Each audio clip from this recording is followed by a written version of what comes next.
Ladies, tired of relying on men for sperm to reproduce? Wish you could just clone instead of having sex? Well, for some female spiny leaf insects, they've had enough of the male gender and they're taking over. How? By doing it themselves. So step aside, males. That's right. Female stick insects are nailing the no-go sign on the bedroom door for good. These independent insects are practicing an asexual way of reproducing, called Parthenogenesis.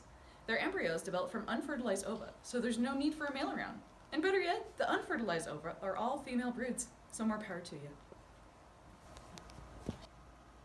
This method of reproduction is rare compared to sex, and research suggests that parthenogenetic species evolved recently from sexually producing ancestors. So why the change of heart? Turns out, this method of reproduction is maintained by sexual conflict, mediated by female resistance. So basically, females are selected to avoid males at all costs, decreasing mating rate because it's just too costly for them. I mean, who has time to go looking for a guy in some predator-infested area who more than likely has some sort of venereal disease?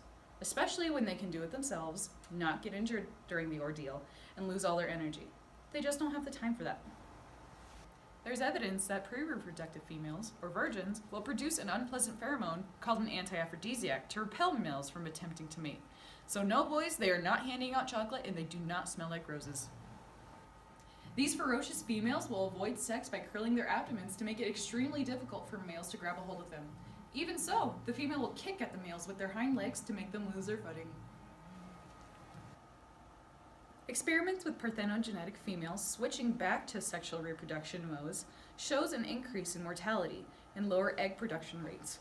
So not having any males around basically lets you live longer and reproduce better. Since so many females want nothing to do with these malicious males, there's a higher female-to-male ratio. Does this mean they'll be gone for good?